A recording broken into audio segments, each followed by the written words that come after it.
ठीक है, तो यहाँ पे तुम्हें पूरा ही करना पड़ेगा। अब बात करते हैं इंडेफिनिट इंटीग्रेशन की। इंडेफिनिट इसका नाम क्यों है? ठीक है, ये एक्चुअल में क्या है, ये एक रिवर्स ऑपरेटर है। किसका रिवर्स ऑपरेटर है? इंटीग्रेशन का रिवर्स ऑपरेटर है, सॉरी डिफरेंशिएशन का रिवर्स ऑपरेटर है। ठीक है, किसका रिवर्स ऑपरेटर है? डिफरेंशिएशन का रिवर्स ऑपरेटर। तो शुरू के तो बहुत सारे जो फॉर्मूले बनेंगे वो तो हम इसी से ही, रिवर्स ऑपरेटर वाले से ही बनाएंगे। डिफरेंशिएशन, इसको बहुत बार हम लोग एंटी डेरिवेटिव भी बोलते हैं। इंटीग्रेशन को हम लोग बहुत बार एंटी डेरिवेटिव भी बोलते हैं। ठीक है, एंटी डेरिवेटिव। अब जैसे मान लो कहीं लिखा हुआ है कि differentiation of some function gx is fx, ऐसा लिखा हुआ है। तो fx का इंटीग्रेशन, ये इंटीग्रेशन का सिंबल है और साथ में dx भी आता है। ठीक है, ये इंटीग्रेशन का सिंबल है, डिनोट करने का मेथड। तो fx का इंटीग्रेशन जो होगा वो होगा gx, और साथ में हम प्लस c भी लगाते हैं। Plus c is arbitrary constant, not only constant, arbitrary constant. ठीक है, c को हम क्या बोलते हैं? Arbitrary constant. मैं शॉर्ट में AR भी लिख दे रहा हूं, नहीं तो इसकी स्पेलिंग कुछ ऐसी होती है, आर्बिट्ररी कांस्टेंट। आर्बिट्ररी कांस्टेंट का मतलब क्या होता है कि इसकी वैल्यू कुछ भी हो सकती है, 1 2 3 4 है कांस्टेंट, लेकिन अभी फिलहाल हमें ये नहीं पता कि कांस्टेंट की वैल्यू क्या है। जैसे अगर मैं यहाँ पे लिख देता हाफ, तो वो होता फिक्स कांस्टेंट, हाफ की वैल्यू हाफ ही होगी। या मैं लिख देता ई का वैल्यू 2.71 जो पाई, वो सब क्या है? फिक्स कांस्टेंट है। लेकिन मैंने लिख दिया सी, तो C can be half, 1 0 pi minus half, कुछ भी हो सकता है। तो इसलिए हम इसको क्या बोलते हैं? Arbitrary constant. ऐसा कांस्टेंट जिसकी वैल्यू है, कांस्टेंट वैल्यू है, लेकिन क्या है वो नहीं पता, उसको हम क्या बोलते हैं? Arbitrary constant. तो ये वैल्यू जो होती है ना, ये डेफिनेट वैल्यू नहीं है, ये कैसी है? इंडेफिनेट वैल्यू है। इसीलिए इस पूरे इंटीग्रेशन का नाम क्या है? इंडेफिनिट इंटीग्रेशन, क्योंकि यहाँ पे एक आर्बिट्ररी कांस्टेंट आ जाता है, इसलिए इसका नाम क्या है? Indefinite integration. अब आप जब इसको gx को डिफरेंशिएट करोगे तो fx आ ही रहा है, और c को साथ में डिफरेंशिएट करोगे तो क्या आएगा? 0, क्योंकि कांस्टेंट का डिफरेंशिएशन 0 होता है। तो ये जो होता है ना, ये इंटीग्रेशन fx के बाद gx प्लस c, बोर्ड में इसकी बहुत इंपॉर्टेंस है। अगर आपने प्लस c नहीं लिखा है और पूरा क्वेश्चन सही किया है, वो आपको 0 दे देगा। पूरे राइट्स हैं उसके पास आपको 0 देने के लिए। समझ में आ रहा है? तो ये थोड़ा ध्यान रखना पड़ेगा, इसमें गड़बड़ नहीं होनी चाहिए किसी की भी। यहाँ तक क्लियर है यार सबको? ठीक है। अब मैंने क्या बोला कि कुछ रूल्स बनते हैं। लेट मी चेक, रूल्स के लिए कुछ और जगह भी है कि नहीं है। कुछ रूल्स बनते हैं, वो रूल्स देख लेते हैं। अब यहाँ पे कुछ रूल्स काम करते हैं। कौन कौन से रूल्स हैं? ध्यान से सुनना जो रूल्स मैं बता रहा हूं। रूल नंबर 1, अगर कोई कांस्टेंट यहाँ पे मल्टीप्लाइड है फंक्शन में, तो जैसे कि डिफरेंशिएशन में होता था कि वो कांस्टेंट बाहर आ जाता था, वही यहाँ पे करना है कि कांस्टेंट क्या होगा? बाहर आ जाएगा।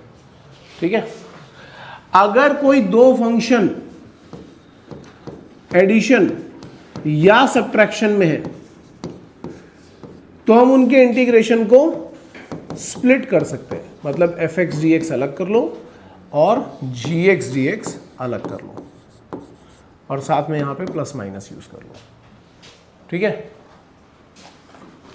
ये प्रोडक्ट के लिए नहीं है, ना डिवीजन के लिए, सिर्फ एडिशन एंड सब्ट्रैक्शन। प्रोडक्ट और डिवीजन के लिए ये नहीं है, याद रखना। नहीं तो बहुत लोग सोचते हैं कि अच्छा एडिशन सब्ट्रैक्शन के लिए तो चल ही रहा है, चलो हम प्रोडक्ट में भी उड़ा देते हैं, ऊपर वाले का अलग कर दिया, नीचे वाले का अलग कर दिया। वो सब नहीं करना, जितने रूल बता रहा हूं उतने ही रूल करने हैं। नेक्स्ट क्या है कि अगर कभी ऐसा लिखा हुआ है कि fx का इंटीग्रेशन gx प्लस c आता है, तो अगर हम x को लीनियर से, लीनियर एक्सप्रेशन मतलब ax प्लस b टाइप के एक्सप्रेशन से रिप्लेस करते हैं, तो यहां पे भी x की जगह पर ax प्लस बी आ जाएगा, लेकिन जो भी x का कोफिशिएंट होगा वो हमें डिवाइड करना पड़ेगा। ये अभी हम लोग जब सब्स्टिट्यूशन करेंगे ना तब मैं डिराइव भी करवा दूंगा, बट फिलहाल के लिए तुम्हें ये याद रखना है, जब हम सब्स्टिट्यूशन करेंगे तब मैं डिराइव भी करवा दूंगा। लेकिन मैं क्या बोल रहा हूँ पहले ध्यान से सुनो, रूल बहुत इंपॉर्टेंट है। क्या बोल रहा हूँ कि अगर fx का इंटीग्रेशन gx है तो x को किससे रिप्लेस किया जा रहा है? Linear expression. x को x स्क्वायर नहीं कर रहे हैं, x को x क्यूब नहीं कर रहे हैं, x को साइन x नहीं कर रहे हैं, x को cos x नहीं कर रहे हैं, x को e पावर x कुछ नहीं कर रहे हैं।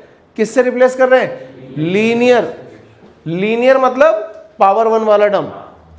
अब it can be 2x, it can be 2x plus 3, it can be 2x minus 1, 3x minus 1, कुछ भी हो सकता है। किससे रिप्लेस कर रहे हैं? x को लीनियर एक्स। 5 बार से चिल्ला करके बोलो, x को किससे रिप्लेस कर रहे हैं? हाँ, दूसरी बार, तीसरी बार, चौथी बार, पांचवी बार। x को केवल लीनियर एक्सप्रेशन से ही रिप्लेस किया जा सकता है। और जब आप रिप्लेस करोगे तो क्या होगा? जो भी x का कोफिशिएंट होगा वो डिवाइड करना पड़ेगा। समझ में आ गई बात? और किसी से नहीं करना। अगर किया पाप वाप तो तेल लेने गया, मारूंगा बहुत मैं इतना मारूंगा यहाँ पे तो सारे पाप निकाल दूंगा मैं तुम्हारे। एक सेकंड, लिखने का समय दूंगा मैं पहले। अब चलो अच्छा ठीक है, लिख लो यार, नहीं तो फिर बेसिक फॉर्मूले में तुम फंसोगे। लिख लो। बेसिक फॉर्मूले में देखो, अभी डेरिवेशन में किसी फॉर्मूले का नहीं बता रहा हूँ। आप ऐसा कर सकते हो कि अगर आपको चेक करना होगा तो डिफरेंशिएट करके, उल्टा डिफरेंशिएट करके चेक कर लेना, ठीक है। फॉर्मूला देखते हैं कहाँ से स्टार्ट हो रहा है, और ये सारे फॉर्मूले याद होने चाहिए यार सबको। सबसे पहला, अगर कोई कांस्टेंट का डिफरेंशिएशन कर रहे हो तो कांस्टेंट तो आ जाएगा बाहर, sorry integration, not differentiation, integration. Constant तो आ जाएगा बाहर, और इंटीग्रेशन ऑफ dx होता है x प्लस सी। नंबर 2, पॉलिनोमियल जैसे टर्म है x पावर n। अब ऐसे पॉलिनोमियल नहीं, n का वैल्यू कुछ भी हो सकता है, बस -1 नहीं होना चाहिए, यहाँ पे याद रखना। n का वैल्यू क्या नहीं होना चाहिए? -1 नहीं होना चाहिए, बाकी कुछ भी हो। तो ये होगा x power n plus 1 upon n plus 1 plus C. अगर इसका वैल्यू -1 हुआ तो ऑफकोर्स ये क्या बन जाएगा? 1/x। तो dx अपॉन x जो होता है ये क्या हो जाता है? Log of mod x plus c. फिर a पावर x का डिफरेंशिएशन, सॉरी इंटीग्रेशन, तो that will be a power x upon log a। Differentiation में ये मल्टीप्लाई होता था, ये यहाँ पे डिवाइड होगा। ये लिखते जाओ साथ में, बैठ करके देखो मत। e पावर x का integration e power x plus c. तो हमने देखा कांस्टेंट फंक्शन, पॉलिनोमियल टाइप के जो पावर वाले फंक्शन है वो, ये 1 अपॉन x वाले का भी देख लिया। फिर मैंने यहाँ पे देख लिया एक्सपोनेंशियल फंक्शन का। अब देखते हैं ट्रिगो वाले का। साइन x का माइनस कॉस एक्स प्लस सी, कॉस एक्स का साइन एक्स प्लस सी। ठीक है, जो भी पहले हम लोगों ने पढ़े थे वो वाले देख रहे हैं। फिर उसके बाद सेक एक्स का, सॉरी सेक स्क्वायर एक्स का tan x प्लस सी, क्योंकि हमने देखा था कि tan x का डिफरेंशिएशन सेक स्क्वायर एक्स होता था। फिर ऐसे ही cos x स्क्वायर एक्स का, cos x स्क्वायर एक्स का minus cot x plus c. फिर देखा था हम लोगों ने वहां पे sec x का डिफरेंशिएशन क्या था? sec x tan x। तो यहां पे देखेंगे sec x tan x का इंटीग्रेशन, वो क्या जाएगा? sec x प्लस सी। ऐसे ही cosec x cot x का ये क्या आ जाएगा? Minus cosec x plus c. ये आ गए, ठीक है। इसके अलावा अब और कौन कौन से बन सकते हैं? साइन कॉस का हुआ था, टैन एक्स का। नेक्स्ट पेज पे चलते हैं। कितने हो गए थे यहाँ पे? 10, 11 हो गए थे ना, 12। टैन एक्स का इंटीग्रेशन ये होता है लॉग ऑफ सेक एक्स। अब ये सब डिराइव करवाऊंगा यार मैं आगे जा करके, बट फिलहाल याद रख लो, इसको लॉग सेक एक्स बोल सकते हो, या इसी को माइनस लॉग कॉस एक्स भी बोला जा सकता है प्लस सी, ठीक है।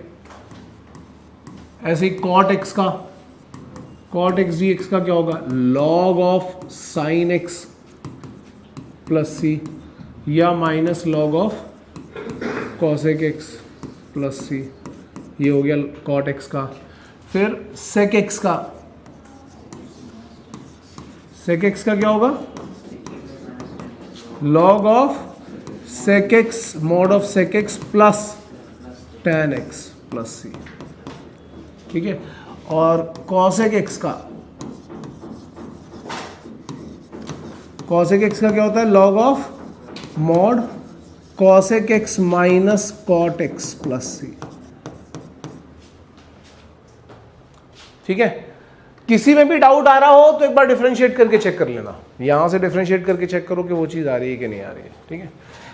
देन अब ट्रिगो वाले भी हो गए सारे, हर तरीके से देख लिए। अब इनवर्स वाले पे चलते हैं। तो इनवर्स वाले कौन से देखे थे तुम लोगों ने, साइन इनवर्स एक्स का था, क्या था, 1/, यहां होता है integration of dx upon root over a square minus x square is sine inverse x by a plus c, ठीक है। हाँ यही दे दो यार। पर ध्यान देना, ये यहां पे इनवर्स ट्रिग्नोमेट्रिक फंक्शन नहीं है, इसका आंसर इनवर्स ट्रिग्नोमेट्रिक फंक्शन आ रहा है। पर यहां पे क्या है, dx अपॉन रूट क्वाड्रेटिक, है ना। आंसर क्या है, dx अपॉन रूट क्वाड्रेटिक।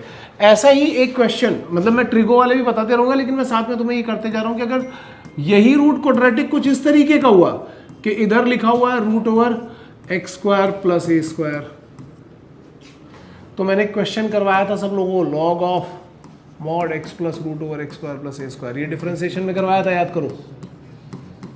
इसको डिफरेंशिएट करना सिखाया था जब मैंने बोला था कि इंटीग्रेशन में ये फॉर्मूला यूज होता है। और इसमें चेन रूल जब कराया था तब ये वाला क्वेश्चन करवाया था। क्लास में कोई कर नहीं पाया था, एक आध बच्चे को छोड़ करके, सब लोग अटके पड़े हुए थे जब मैंने एलसीएम ले करके कैंसिल करवाया था एक बड़ा टर्म, और लास्ट में ये टर्म बचा हुआ था। अगर यहीं पे आप माइनस डाल दोगे तो यहाँ पे क्या आ जाएगा, माइनस। मैंने दो फॉर्मूले एक साथ मर्ज कर दिए, ठीक है। ये वाला फॉर्मूला अगर तुम लोग चेक करना अपने डिफरेंशिएशन वाले में, एक बार चेक करना तो तुम्हें अपने आप याद आ जाएगा कि हमने किया था कि नहीं किया था। मैंने कहाँ कराया था, चेन रूल के जस्ट बाद में। देखो जरा, इसके बाद नेक्स्ट क्या है, अब आता है dx upon x square plus a square, ये आ जाता है 1/a tan inverse x by a, 1/a tan inverse x by a plus c। लेकिन ये 1 क्वाड्रेटिक बन गया, ये क्या बन गया, 1 क्वाड्रेटिक। तो 1 क्वाड्रेटिक में एक फॉर्मूला और बनता है, वो क्या होता है, dx upon x square minus a square, ये क्या बनता है, ये बनता है 1/2a log of x minus a upon x plus a plus c. हाँ, x प्लस कहाँ, b तो कहीं है ही नहीं यहाँ पे, b होना भी तो चाहिए तब तो यहाँ आएगा, x minus a upon x plus ए, ठीक है। समझ में आ रहा है। अच्छा, कई लोग इसके लिए एक और फॉर्मूला लिखते हैं ए स्क्वायर माइनस एक्स स्क्वायर करके। बहुत लोग यहाँ पे, चलो मैं लिख दे रहा हूँ, बहुत लोग ऐसा फॉर्मूला लिखते हैं कि dx upon a square minus x square. तो वो इसका फॉर्मूला क्या लिखते हैं, 1/2a log of mod x plus a upon x minus a, ये लिखते हैं प्लस सी, ठीक है। लेकिन मेरे हिसाब से दोनों फॉर्मूले सेम ही है। आप यहां से माइनस कॉमन करके बाहर निकाल दो तो ये बन जाएगा, और चूंकि माइनस बाहर आया है तो ये टर्म रेसिप्रोकल हो जाएगा, बस इतना ही डिफरेंस, और कुछ नहीं है। माइनस एक बाहर निकाल दोगे उससे ये वाला फॉर्मूला बन जाएगा, दो अलग अलग नहीं है। लेकिन अगर आप अलग अलग यूज करना चाहते हो तो कोई प्रॉब्लम भी नहीं है, आप वैसे यूज भी कर सकते हो उसको। तो ये हमारे पास देखो, ये हुआ साइन वाला फॉर्मूला, यहाँ आ गया, ये हुआ टैन वाला फॉर्मूला, वो यहाँ आ गया। इसके बाद हम लोगों ने एक और देखा था सेक वाला फॉर्मूला, कितने हो गए थे, 20 हो गए थे ना। एक हम लोगों ने और देखा था ना सेक इनवर्स वाला फॉर्मूला, वो क्या था,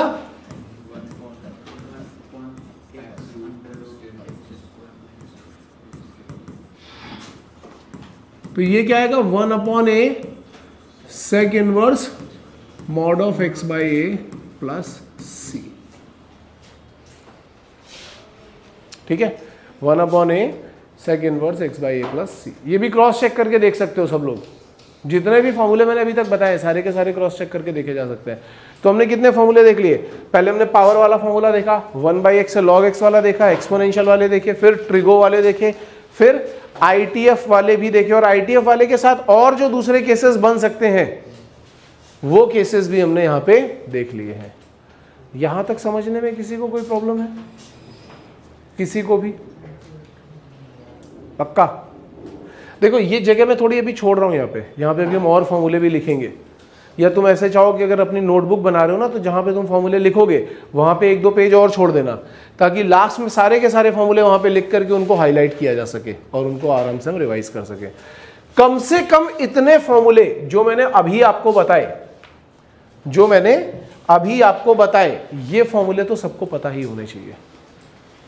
जितने फॉर्मूले मैंने आपको अभी बता दिए हैं ये सारे के सारे फॉर्मूले, अगर किसी ने नोट नहीं कर पाए हो तो फटाफट नोट करो।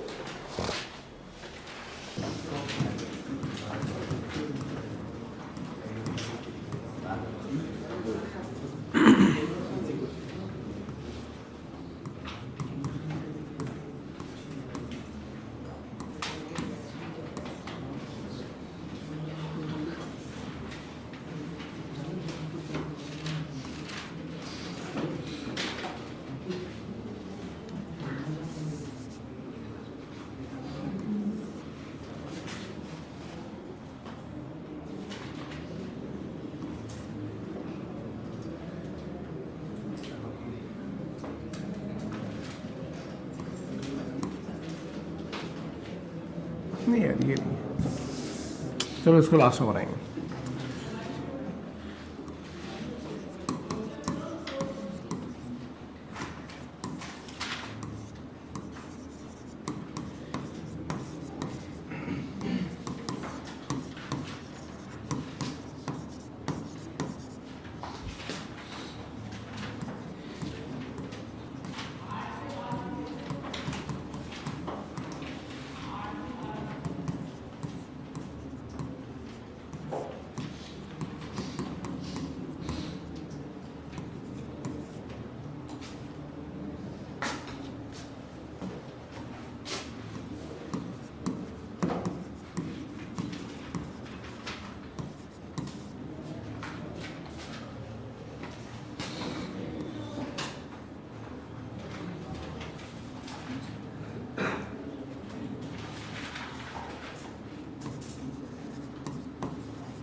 मल्टीप्लाई का कोई फार्मूला मैंने बताया ही नहीं है, लगाना भी नहीं है। उसके अलावा तुम्हें जो भी सिंप्लीफिकेशन करनी हो, किस में देख रहा हूँ मल्टीप्लाई? 8th में मल्टीप्लाई वाला फार्मूला नहीं लगाना है। 8th में तो एक सिंपल सी ट्रिक है, वहीं क्वेश्चन खत्म हो जाएगा।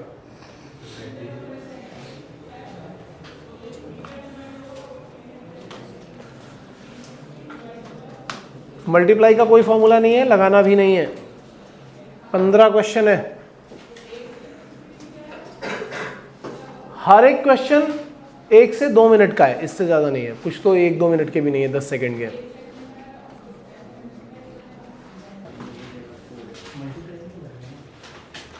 यार ये वाला तो सबसे सॉल्व होकर के आ गया। मैं केवल पहले 4 क्वेश्चन पे टारगेट कर रहा हूं, पहले 4 पे, ठीक है ना? इतने टाइम के बाद केवल पहले 4 पे। इसका आंसर क्या आएगा? 4 तो बाहर हो जाएगा, x power n plus 1 upon n plus 1, यानी कि यहां पे आ रहा होगा 4 into x power 6 upon 6 plus c। बाद में वो 2/3 कर लोगे तो चलेगा। ये कितने लोगों से हो गया? ये क्या किया? ये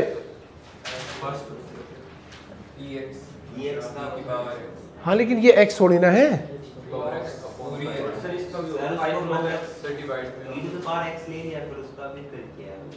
क्यों किया? ये चेन रूल थोड़ी ना लग रहा है यहाँ। मैं पूछ रहा हूँ अभी तो मैं पूछ रहा हूँ, ये e की पावर x है नहीं और x की जगह लीनियर भी नहीं लिखा हुआ। x की जगह लीनियर लिखा होगा तब तो तुम कुछ कर सकते हो, यहाँ लीनियर लिखा है क्या? नहीं लिखा, फिर क्या करोगे? फिर क्या किया है ये बताओ? हाँ तो गलत है वो गलत है। e की पावर x की तरह इसको ट्रीट नहीं कर सकते। क्यों नहीं कर सकते? x लिखा होता, 5x लिखा होता, या तो log x है भाई, लीनियर नहीं है, तो आप उसको e की पावर x की तरह ट्रीट नहीं कर सकते। अब दिमाग लगाओ, एक log की प्रॉपर्टी होती है, log नहीं ले सकते, ये एक्सप्रेशन है, इक्वेशन नहीं है कि we are taking log on both side, नहीं ले सकते log।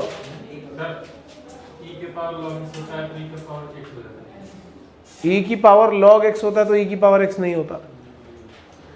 इस e और x को इंटरचेंज किया जा सकता है, ये log की प्रॉपर्टी होती है।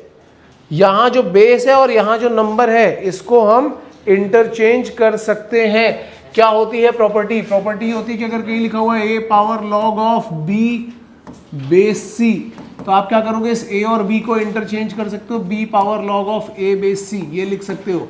ये log की प्रॉपर्टी सबको पता होनी चाहिए यार, ये मैंने बताई थी जब मैंने बेसिक कराया था, लेक्चर्स कराए थे, उसमें log में मैंने ये प्रॉपर्टी बताई थी कि ये प्रॉपर्टी यूज होती है। बेसिक इसीलिए कराया था तुम्हें इतने टाइम तक। तो हम क्या बोल रहे हैं कि इसको और इसको इंटरचेंज कर सकते हैं। जैसे ही आप e और x को इंटरचेंज करोगे तो आएगा x पावर 5, तो क्या आएगा? x पावर 5, तो वो क्या हो जाएगा? x power 6/6। आई बात समझ में? ये प्रॉपर्टी यूज करनी है, लिख लो इसको कहीं पे, इंपॉर्टेंट प्रॉपर्टी है ये फॉर्मूला में, बल्कि इस क्वेश्चन की ट्रिक ही है ये। अगर तुम्हारी फॉर्मूला बुक बनेगी तो उसमें ये ट्रिक लिखी होनी चाहिए फॉर दिस क्वेश्चन, और इसके जैसे क्वेश्चंस में ये ट्रिक अपनाई जाएगी। हम क्या करेंगे? बेस को और नंबर को इंटरचेंज करेंगे। जैसे ही आप नंबर और बेस को इंटरचेंज करोगे, लॉग ही क्या बन जाएगा? 1। तो ये इंटीग्रेशन क्या बन जाएगा? ये इंटीग्रेशन बनेगा x पावर 5 dx। तो आप क्या करोगे? x power 6/6। That is the correct answer. Is that clear और नॉट? क्वेश्चन नंबर 3 क्या आया? माइनस कॉस 2x/2, क्योंकि यहां पे x को लीनियर से रिप्लेस किया गया था, इसलिए हमने क्या कर दिया? माइनस कॉस 2x/2 कर दिया, प्लस c कर दिया। ठीक है। Question number 4, minus sign 2x/4/3। कैसे? 4 या 3 जो भी आएगा, कैसे? n वाला फॉर्मूला कैसे लगाएंगे? x की पावर n, बहुत लोगों ने लगा दिया है कि x की पावर n वाला फॉर्मूला लगाएंगे, लेकिन क्यों लगाओगे? ये क्या लीनियर है क्या? cos 2x वाला फॉर्मूला लगाएंगे। ध्यान से सुनो, यही सेम मिस्टेक इसने की थी, यही सेम मिस्टेक इसने करी है, और मैंने क्वेश्चन दिया ही इसीलिए था कि ये वाली मिस्टेक करो। तो आपने क्या किया होगा? जैसे दिख रहा है sin x स्क्वायर, तो आपने लिखा होगा sin x cube whole divided by 3, x की पावर n का फॉर्मूला। वो नहीं लगेगा। क्यों नहीं लगेगा? क्योंकि x को sin x से रिप्लेस किया गया, which is not a linear. अब क्या करें? आप लगाएंगे वो फॉर्मूला जो ये बोल रहा है। कौन सा वाला? cos 2x, 1 minus cos 2x/2। तो जब आप यहां पे जाओगे, कौन सा क्वेश्चन था? क्वेश्चन नंबर 4 था। तो आप बोलोगे कि sin स्क्वायर x पे हम और कोई फॉर्मूला नहीं लगा सकते, लेकिन ये तो मतलब पावर है ना, मेन प्रॉब्लम कौन क्रिएट कर रहा है? पावर। अगर ये पावर 1 हो जाए तो हमारी प्रॉब्लम खत्म हो जाएगी। तो मैंने इसको क्या किया? 1 minus cos 2x whole divided by 2 कर दिया। अब ये 2 तो बाहर निकल जाएगा, 1 का इंटीग्रेशन क्या आएगा? x माइनस cos 2x का क्या आएगा? sin 2x/2 plus c। खत्म। ये करना था इस क्वेश्चन में, ये करना था इस क्वेश्चन में। समझ में आ रहा है? तो अब जो हमारे पास दूसरा क्वेश्चन है, क्वेश्चन नंबर 5, जहां पे लिखा हुआ है साइन क्यूब एक्स। अब यहां पे क्या करोगे, तू चुप रहे, बाकी सबको सोचने दे। यहां पे क्या करोगे, साइन 3 थीटा वाला फॉर्मूला अप्लाई करेंगे। क्यों अप्लाई, बहुत लोग क्या करते हैं साइन पावर 4x अपॉन 4, वो नहीं करना। क्यों नहीं करना, क्योंकि x की जगह पर ट्रिगो आ गया है, लीनियर नहीं है, तो हम वो नहीं कर सकते। अब हम क्या करेंगे, साइन 3 थीटा वाला फॉर्मूला अप्लाई करेंगे। यहाँ पे साइन 3 थीटा का फॉर्मूला हिदायत बताएगा।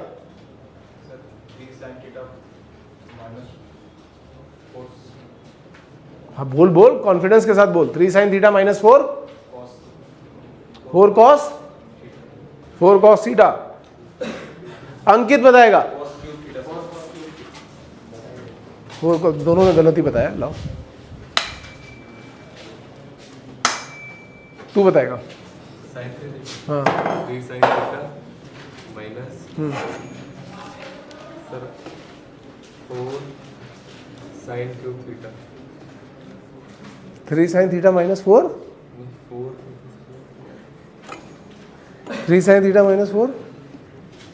सर ये तो कॉस क्यूब थीटा तो साइन क्यूब थीटा। बस हाथ खोल, ये बताएगा। 3 sin theta minus 4 cos cube theta. Good, हाथ खोल, खड़े हो जा, खड़े हो जा। ऐसे बैठे बैठे क्या ही मार खाएगा, ऐसे इधर कर, इधर तो फिर इधर कर, ऐसे उंगली में लग जाएगी तेरे। हाँ भाई, 3 sin theta minus 4 sin 3 sine theta minus 4 sine cube theta. अब तू बोलेगा सर मैं तो सही बता रहा था। तू बता सही रहा था, लेकिन कंफ्यूज था, कंफ्यूज था तू। Sine 3x is 3 sine x minus 4 sine cube x। ये वाला पता है, जब मैं ट्रिगो करा रहा था ना, मैंने बोला था कि ये वाला मैं आगे करवाऊंगा, ये फॉर्मूला याद रखना। अब यहां से साइन क्यूब x अगर आप निकालोगे तो साइन क्यूब x क्या आ जाएगा, टर्म इंटरचेंज करेंगे तो आ जाएगा 3 sine x minus sine 3x whole divided by 4। ध्यान से देखो, सब 1 डिग्री में आ गए, 3 डिग्री से। हमारी प्रॉब्लम पावर की वजह से थी, वो खत्म हो गई, ये सब 1 आ गए।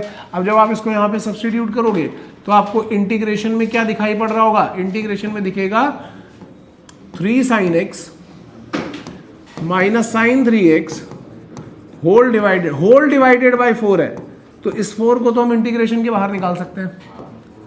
अब 3 साइन x का इंटीग्रेशन क्या आएगा, minus cos x minus sine 3x का क्या आएगा, minus cos 3x upon 3। x का कोफिशिएंट भी डिवाइड करना पड़ेगा, प्लस c।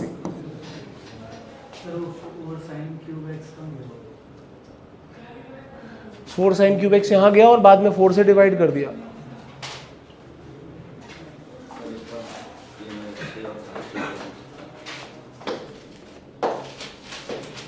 हाँ सही है, सही है, सही है, सही है,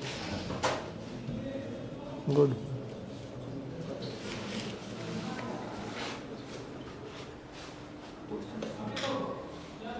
सबको समझ में आ रहा है ये? पहले 5 तो हमने उड़ा दिए। अब कौन से 5? 12वां 13वां 14वां। पहले ये 3 और फिर उसके बाद आएंगे हम लोग किस पे, चलो ये वाले 5 उड़ा दो, ये वाले 5 फटाफट फटाफट फटाफट।